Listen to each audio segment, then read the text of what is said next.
Assalamualaikum warahmatullahi wabarakatuh. Selamat siang, salam sejahtera bagi kita semua.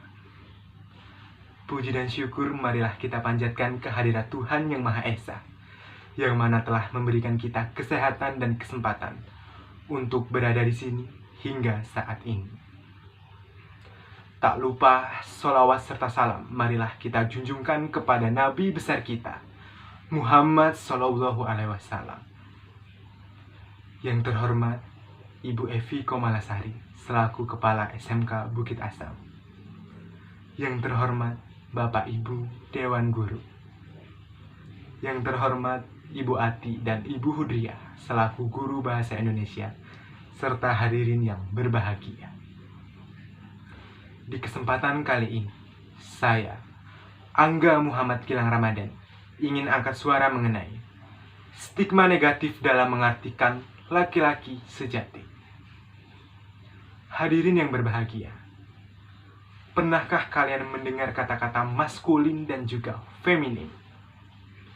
Dua standarisasi yang biasanya digunakan untuk membedakan bagaimana seharusnya laki-laki dan juga perempuan memiliki pola pikir dan juga tingkah laku.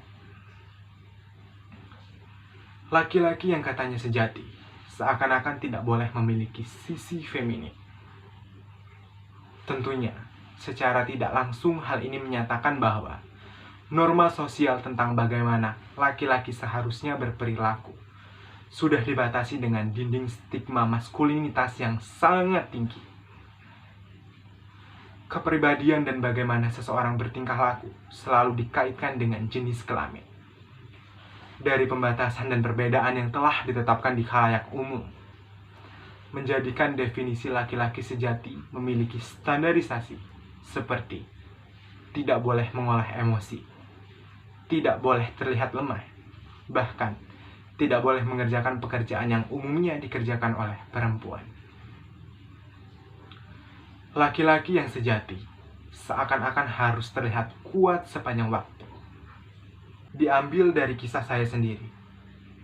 Di sekolah misalnya, saya sendiri sering mendapatkan paradigma yang mana selalu dikaitkan dengan stigma buruk, kepribadian, dan juga tingkah laku. Apa yang saya lakukan seolah tidak memiliki akses untuk menjalani kehidupan seperti laki-laki pada umumnya, yang mereka nilai sebagai laki-laki sejati. Begitu banyak komentar-komentar miring yang selalu menghantui kehidupan saya, seperti laki-laki kok nangis? Laki-laki kok gak bisa olahraga? Bahkan, laki-laki kok kayak perempuan? Seringkali apa yang saya lakukan dianggap bukanlah hal biasa yang dilakukan oleh laki-laki pada umumnya. Dan sedihnya lagi, beberapa oknum seperti guru juga menyatakan pendapat hal yang sama. Dari sini saya menyadari bahwa standarisasi dari stigma buruk tersebut memanglah sudah sangat tinggi. Tentunya, hal ini sangat menghambat saya dalam beberapa aspek, dan salah satunya adalah aspek sosial. Hadirin yang berbahagia, pandangan buruk yang telah melekat pada khalayak umum menjadi penghalang besar untuk saya bersosialisasi. Semua orang melihat saya bak momok yang menakutkan.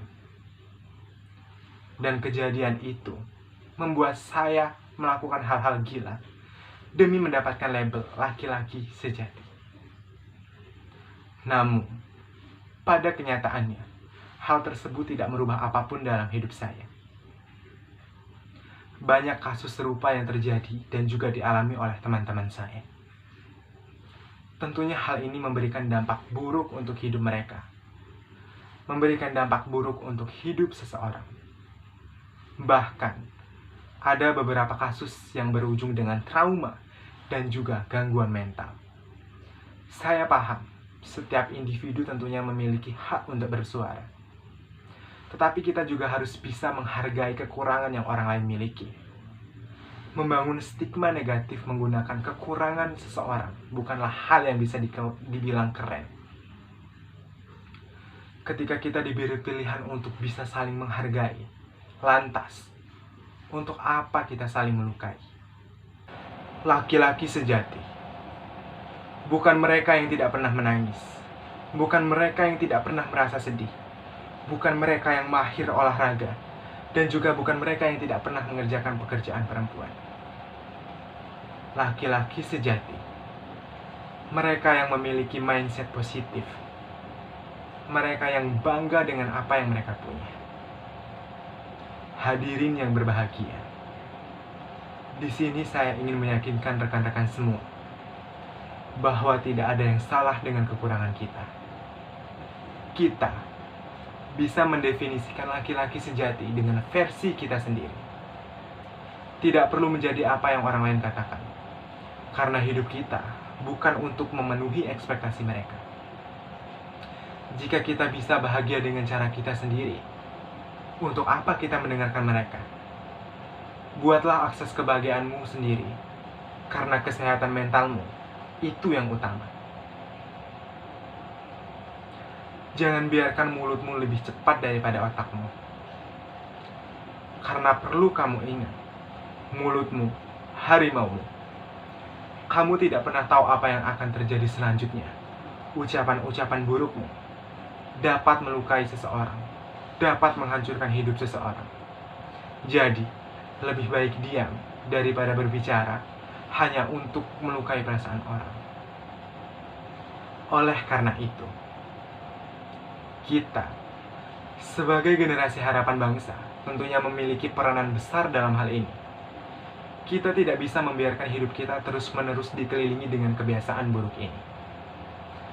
Tentunya, kita harus mampu merobohkan dinding stigma negatif tersebut. Kita tidak seharusnya membangun perbedaan antara perempuan dan juga laki-laki. Sebagai harapan bangsa, sudah seharusnya kita harus saling bahu-membahu dalam menangani hal ini. Hadirin yang berbahagia, bukankah akan jauh lebih indah jika kita bisa saling menghargai? Jangan pernah takut untuk melangkah. Jangan pernah takut untuk membela kebenaran. Nothing is impossible. Demikianlah pidato yang dapat saya sampaikan. Mohon maaf jika ada kata-kata yang kurang berkenan. Terima kasih. Akhir kata, wassalamualaikum warahmatullahi wabarakatuh.